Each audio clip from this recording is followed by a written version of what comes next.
tudo bem com você? Vamos cultuar ao Senhor mais uma vez?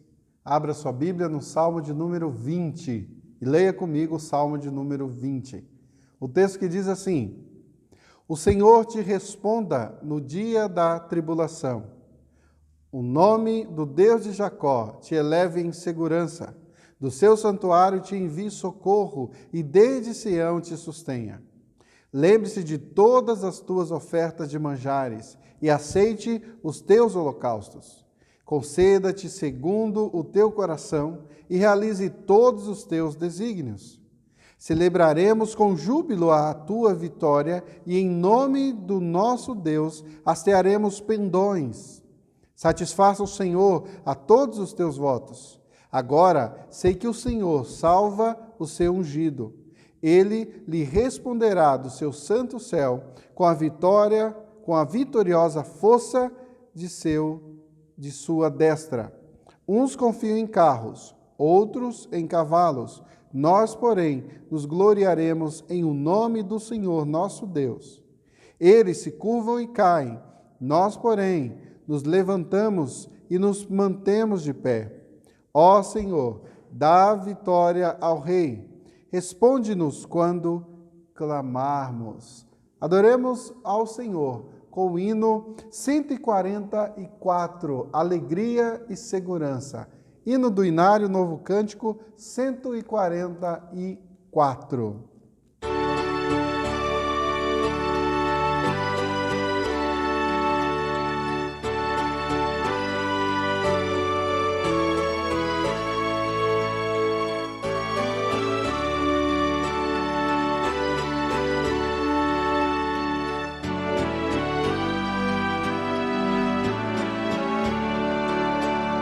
Que segurança tenho em Jesus, pois nele gozo, paz, vida e luz.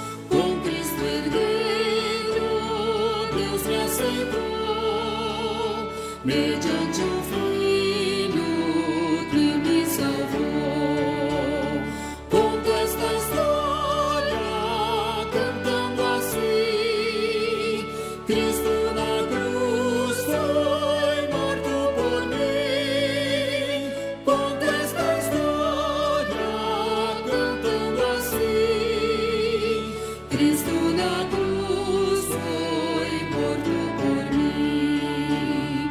Inteiramente me submeti, plena alegria nele senti. Anjos descendo, trazendo os céus, provas da graça que vem de Deus. Conto esta história cantando assim: Cristo na cruz foi morto por mim. Conto esta história cantando assim: Cristo na cruz foi morto por mim.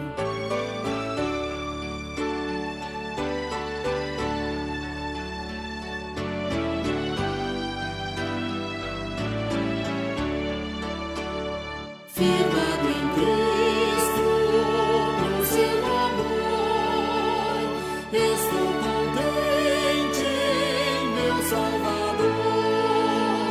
Esperançoso hei de viver, por Jesus Cristo, por seu poder. Conto esta história cantando assim: Cristo na cruz foi morto por mim. Conto esta história cantando assim: Cristo na cruz foi morto por mim. Amém. Pause o seu vídeo nesse instante. Alguém da sua casa faça uma oração de adoração ao nosso Deus.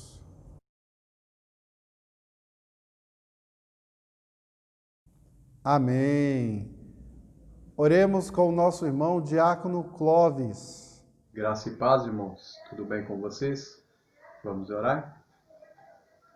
Senhor Deus, queremos te agradecer por mais uma oportunidade de cultuar a Ti, Senhor.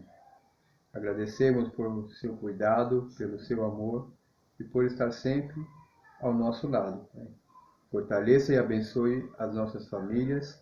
Em nome de Jesus que oramos. Amém. Amém. Continuemos louvando ao Senhor com o Ministério Louvarte.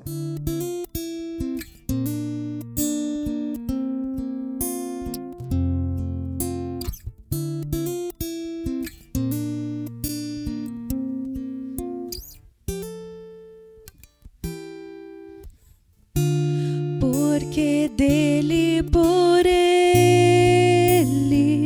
para ele são todas as coisas. Porque dele, por ele, para ele são todas as coisas. Porque dele, por ele, para ele são todas as coisas. Porque dele, por ele, para ele são todas as coisas. A ele a glória.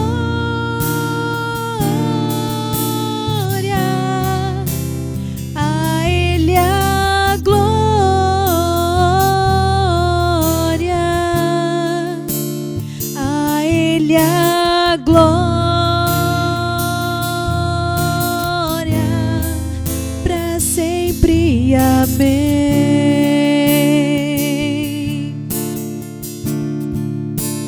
A ele a glória.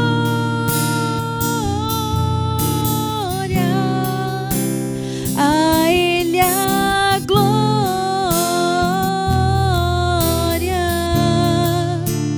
A ele a glória para sempre. Amém. Quão profundas riquezas o saber e o conhecer de Deus.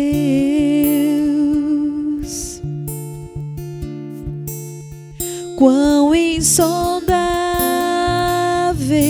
seus juízos e seus caminhos. Quão profundas riquezas o saber e o conhecer de Deus.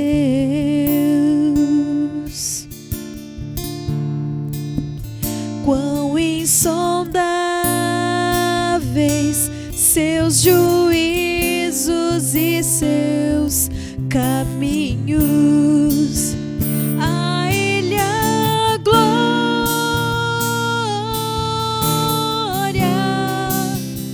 A ele a glória.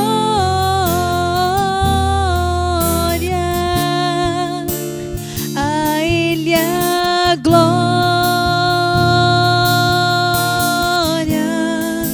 para sempre. Amém.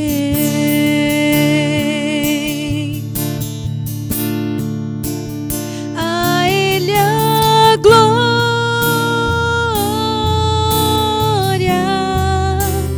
A ele a glória.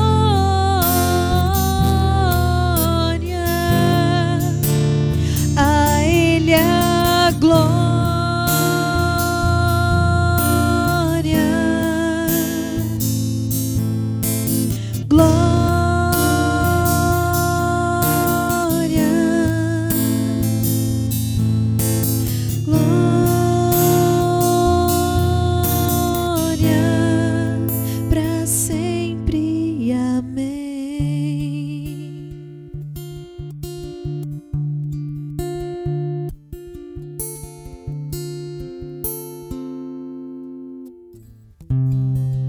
para sempre. Amém. Amém. Louvado seja o Senhor.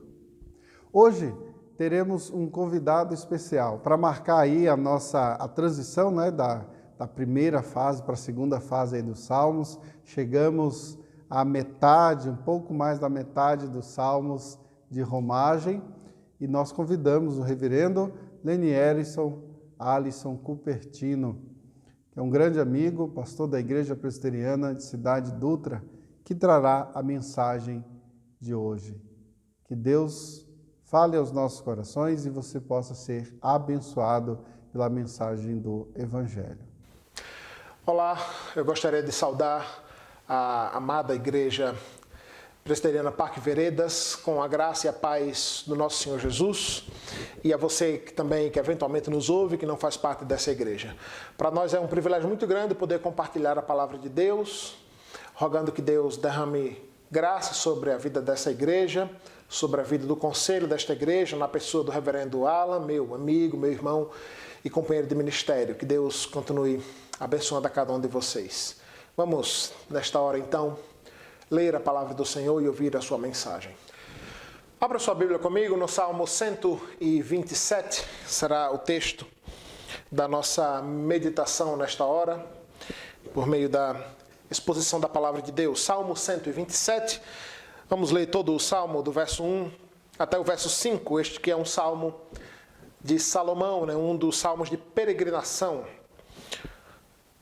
Diz assim a palavra do Senhor: se o Senhor não edificar a casa, em vão trabalham os que a edificam. Se o Senhor não guardar a cidade, em vão vigia a sentinela. Inútil vos será levantar de madrugada, repousar tarde, comer o pão que penosamente granjeastes. Aos seus amados ele os dá enquanto dormem. Herança do Senhor são os filhos, e fruto do ventre o seu galardão. Como flechas na mão do guerreiro, assim são os filhos da tua mocidade. Feliz o homem que enche dele a sua aljava, não será envergonhado quando pleitear com os inimigos à porta. Vamos orar mais uma vez. Senhor, louvado e bendito seja o teu santo nome pela tua palavra. Que ela possa encontrar terreno fértil em nossos corações, que sejamos transformados por ela, e que possamos viver de fato e de verdade aquilo que temos visto, ouvido e aprendido, Deus. Que não sejamos apenas ouvintes, mas praticantes da mesma. Fala ao coração de cada um dos meus irmãos, de cada uma das pessoas que terão acesso a essa pregação. Que a tua graça continue nos abençoando e iluminando os nossos corações para compreendermos a tua palavra. Em nome de Jesus. Amém. Irmãos, há uma antiga canção que diz: não tenha sobre ti um só cuidado qualquer que seja, pois somente um, seria muito para ti. É meu, somente meu, todo o trabalho, e o teu trabalho é descansar em mim. Irmãos, nós precisamos descansar mais em Deus. Precisamos parar de acreditar nas estratégias, nos métodos, nas técnicas e nos nossos planos. Deus não precisa do homem para resolver os problemas do homem. Deus não precisa de você para resolver os problemas da sua família, da sua casa ou da sua vida. Ele é Deus. E sem Ele, nada acontece. Sem Deus, a chuva não cai, o solo não germina, a árvore não dá o seu fruto. Sem Deus, o óvulo não fertiliza, o homem não nasce, não cresce, não se desenvolve, não vive. Sem Deus não há sabedoria, não há conhecimento, não há ciência, não existem descobertas, desenvolvimentos ou tecnologias. Sem Deus não há vitória, não há prosperidade, não há conquistas, não há avanços, não há aquisições. Sem Deus não há segurança, estabilidade, calmaria ou paz. Tudo vem de Deus e nós dependemos totalmente dele. Sempre foi assim e sempre será. Com todos. Todos. Budistas, ateus, espíritas, católicos, muçulmanos ou crentes, todos dependem única e exclusivamente de Deus e da sua graça, que por meio da sua misericórdia sustenta a todos, bons e maus, por meio da sua chamada graça comum ou da sua graça especial. Felizes são aqueles que reconhecem isso, irmãos, e que se rendem a essa maravilhosa dependência servil a este que é o único Deus. Esse é o resumo deste salmo. Isso é a grande mensagem desse salmo. Mostrar a nossa segurança única e exclusivamente em Deus. Segurança que temos de que é Ele que nos edifica, é Ele que nos protege, é Ele quem nos sustenta, é Ele quem cuida de nós. É exatamente assim que começa o verso 1, aqui trazido pelo profeta Salomão. Se o Senhor não edificar a casa, em vão trabalham os que a edificam. E a primeira grande mensagem desse texto, então, é: toda edificação deve estar fundamentada em Deus. Há consenso entre os estudiosos e teólogos de que, se tratando de um salmo de Salomão, é muito provável que ele estivesse em mente aqui a construção do templo, que é projetada, pelo rei Davi, mas é concretizada pelo seu filho Salomão. E essas narrativas nós encontramos ali nos livros de Reis e também de Crônicas. A ideia é que, se não for o próprio Deus quem edifique esta casa, e aqui aparece Deus como essa figura de um grande construtor, essa edificação aqui aponta muito mais para essa edificação de uma casa, de um local, de um estabelecimento, e é muito provável que Salomão estivesse aqui pensando no templo. Se não for Deus que haja nas nossas vidas como esse grande construtor, nada acontece. Se o Senhor não edificar a casa, em vão trabalham os que a edificam. A ideia aqui é que vão é o trabalho daqueles que constroem ou tentam firmar num templo, numa casa, numa cidade, se não for Deus que esteja ali edificando. E é claro que essa edificação aponta muito mais para uma edificação espiritual. E não há como lembrar, irmãos, não há como deixar de esquecer aqui a passagem no Novo Testamento quando diz que nós somos edifício de Deus, tendo Cristo como essa pedra angular, como esta pedra de sustentação, de base para nós. E eu desafio você a procurar na internet, como curiosidade, é bem interessante, a ideia de uma pedra angular, uma pedra de esquina. Ela é uma pedra que liga uma parede a outra, uma sustentação a outra, dando base, dando sustentação. E essa sustentação nas nossas vidas, como edifício de Deus, não tem outro fundamento, outra base, senão o próprio Cristo, como instrumento do Senhor em nossas vidas. Se o Senhor não edificar a nossa casa, a nossa vida como instrumento, como edifício de Deus, em vão trabalham os que edificam. E a grande verdade é que isso independe do nosso reconhecimento, irmãos. Porque muitos são aqueles que são abençoados, que são edificados por Deus, mesmo sem reconhecer o seu senhorio em suas vidas. Tamanha é a graça, a misericórdia e o poder de Deus sobre tudo e sobre todos. Contudo, a primeira grande mensagem desse texto é a de que toda edificação deve estar, então, fundamentada em Deus.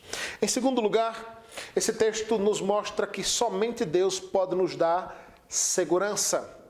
E se, nesse primeiro ponto, nós vemos aqui Deus como a figura de um construtor, aqui nesse segundo ponto nós vemos Deus como a figura de um vigilante, de um grande guarda, de um grande sentinela, Se o Senhor não guardar a cidade, em vão vigiam os sentinelas. Conforme o texto lá do Salmo 122, nós vemos que Jerusalém, então, é essa cidade que foi construída como uma cidade compacta, rodeada de uma grande muralha.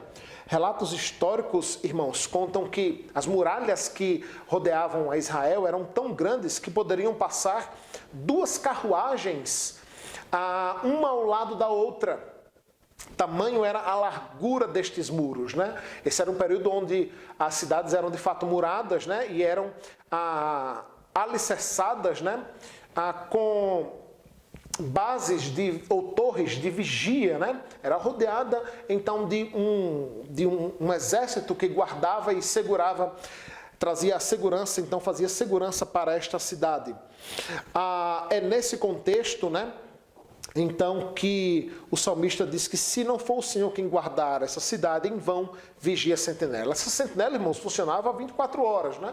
Com trocas de turnos, né? Com trocas de sentinelas ou de guardas, de soldados, que 24 horas vigiavam essa cidade, guardando-a e protegendo-a, né? E a grande mensagem que esse texto nos mostra, irmãos, é mostrar que a segurança do crente, a segurança do servo de Deus não está no poder ou na capacidade do sentinela em vigiar e em guardar.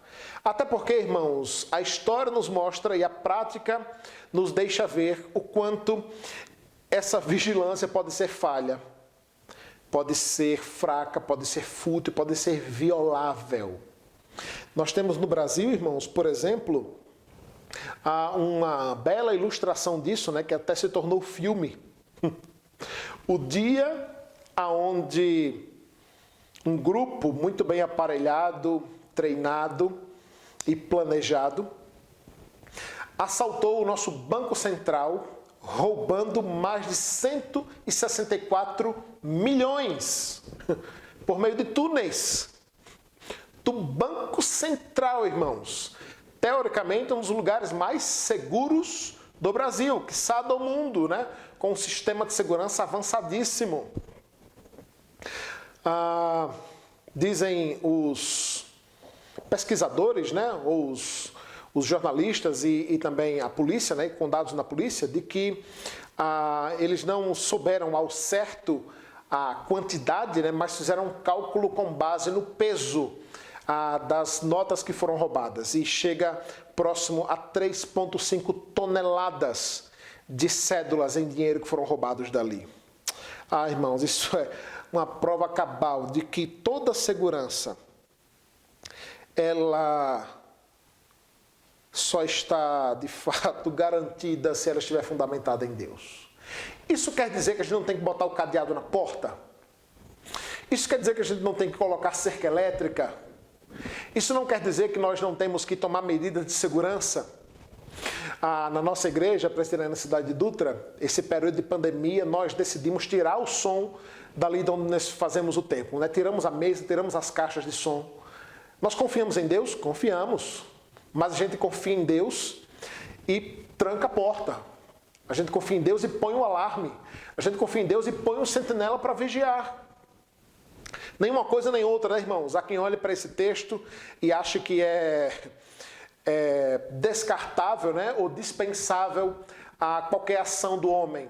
A ideia, em todos os exemplos que aparecem aqui, irmãos, não é de minimizar ou retirar a figura da participação do homem nesse processo, mas é mostrar que Deus apenas utiliza o homem como um instrumento para trazer todas essas coisas.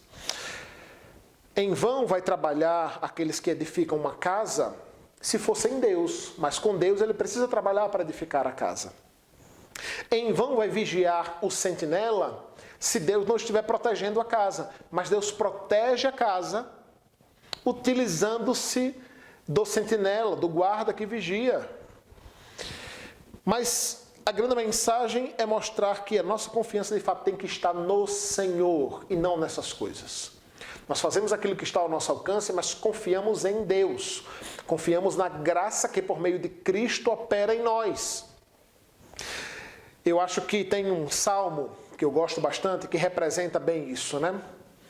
O salmista lá no verso 7 do capítulo 20 diz assim: uns confiam em carros, outros em cavalos. Nós, porém, nos gloriaremos no nome do Senhor. Carros e cavalos eram instrumentos essenciais na guerra e na batalha. Contudo, a ideia do salmista aqui é mostrar que a confiança do servo de Deus não pode estar nessas coisas materiais, naquilo que nós podemos ver. Sim, Porque mesmo trancando, mesmo colocando alarme, mesmo tomando medidas de precaução, de segurança, nós podemos ser assaltados, podemos ser roubados, podemos ser surpreendidos. Fazemos o que está ao nosso alcance, mas não colocamos a nossa confiança nisso. Confiamos única e exclusivamente em Deus. Isso vale para a edificação, isso vale para a segurança, isso vale para o sustento. E aqui nós chegamos no nosso terceiro ponto. Porque o verso 2 continua o salmista dizendo assim: inútil vos será levantar de madrugada, repousar tarde, comer o pão que penosamente granjeastes. Aos seus amados ele os dá enquanto dorme. Aqui, irmãos, nós temos a figura de um indivíduo que trabalha muito, ao ponto de não dormir. Eu vou explicar isso. E temos a figura de um indivíduo que trabalha, mas trabalha o suficiente para ser abençoado por Deus e ser sustentado por Deus, pois entende que esse sustento vem único e exclusivamente do Senhor. Veja comigo, o texto diz que inútil será fazer o quê? Levantar de madrugada e repousar tarde. Aqui a figura do indivíduo que acorda muito cedo para trabalhar e vai dormir muito tarde.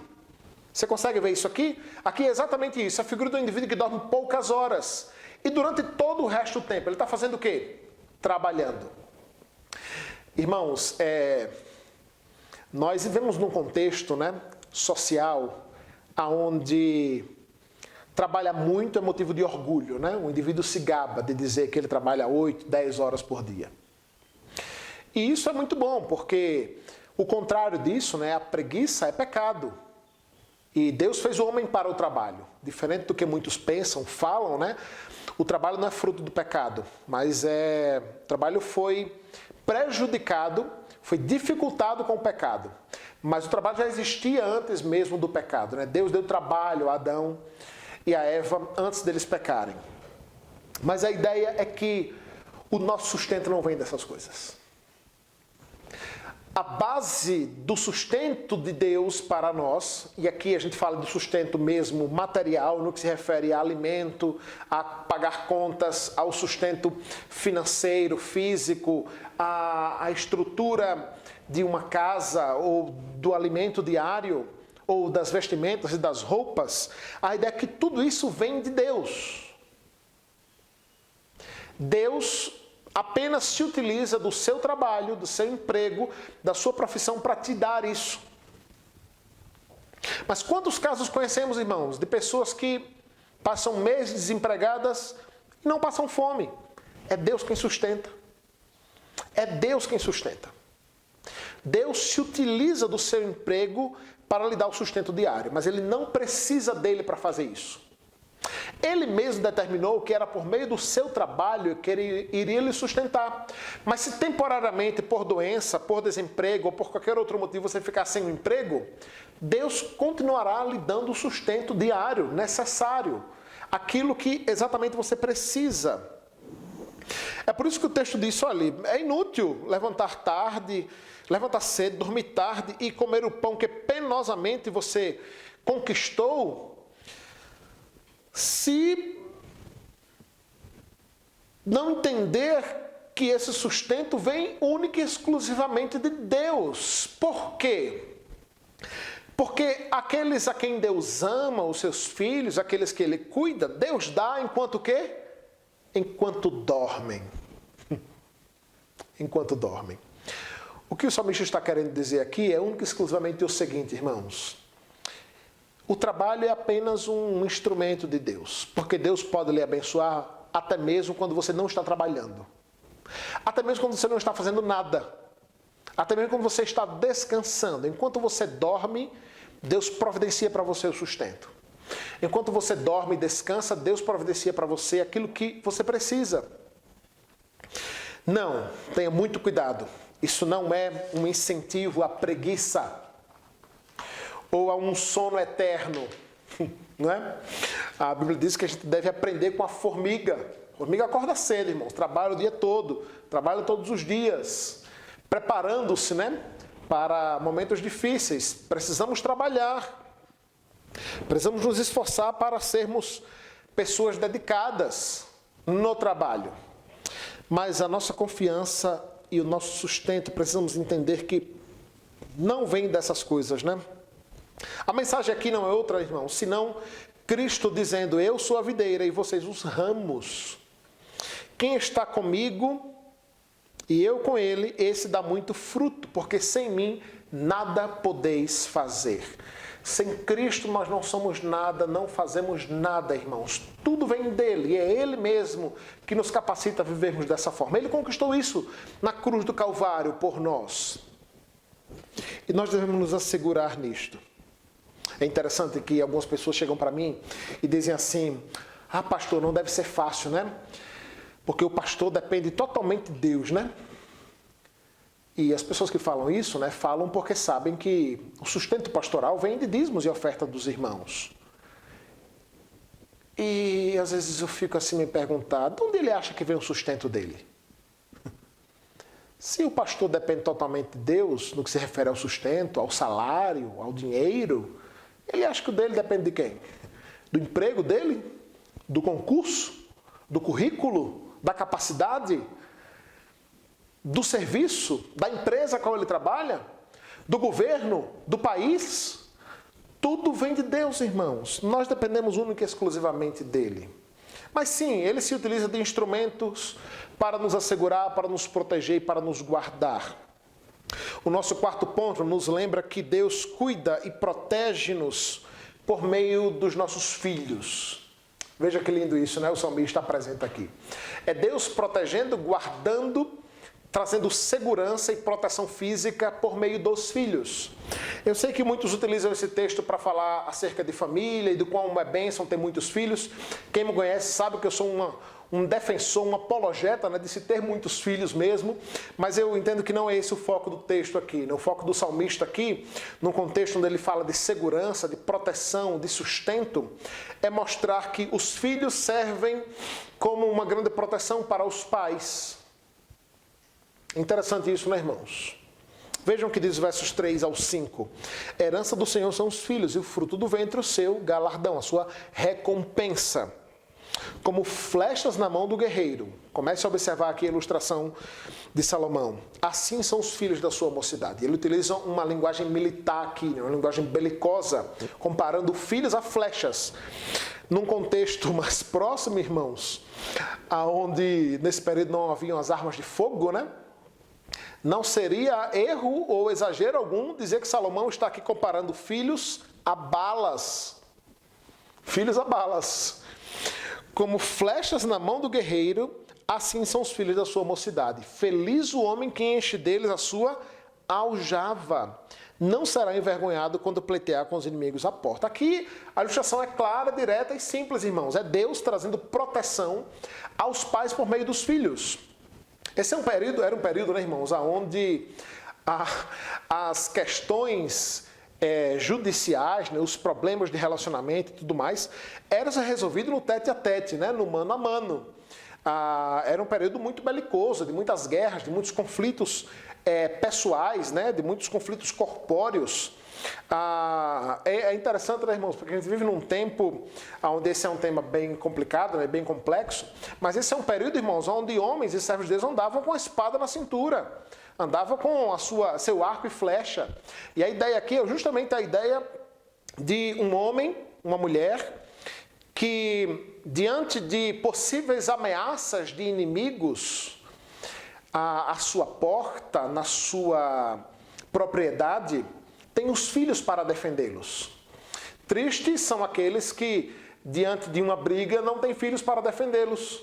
É por isso que ele diz, olha, feliz é o homem que enche a sua aljava de flechas, né? E que tem muitos filhos. A ideia aqui é essa. Por quê? Porque quando ele for pleitear com os inimigos à porta, ele chama os filhos dele, 3, 4, 5, e você tem ali dentro da sua casa um clã, né? Um pequeno exército, para defenderem-se uns aos outros. E é Deus se utilizando da família para nos trazer proteção. Mas, mais uma vez, olhando para os outros exemplos, esse sustento, essa proteção, essa segurança vem única e exclusivamente de Deus. Irmãos, a mensagem aqui é direta e clara. Nós precisamos fazer tudo o que está ao nosso alcance para trazer edificação à nossa casa, às nossas vidas, trazer segurança a nós e aos nossos, trazer o sustento e trazer a segurança física. Mas tudo vem de Deus.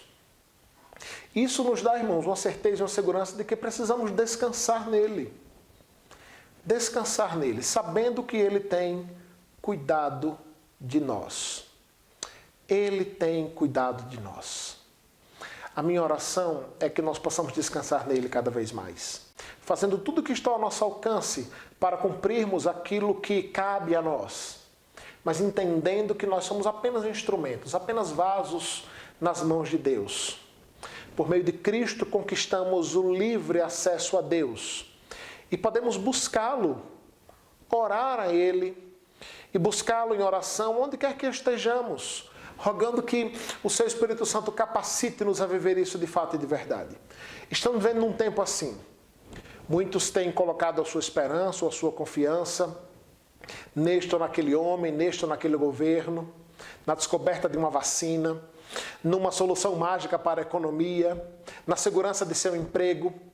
Mas nós precisamos cada vez mais assegurar-nos única e exclusivamente em Cristo Jesus, que intercede por nós junto ao Pai com o Espírito Santo com gemidos inexprimíveis. Que Ele mesmo aplique a sua palavra aos nossos corações, derrame graça sobre nós e sobre a nossa casa.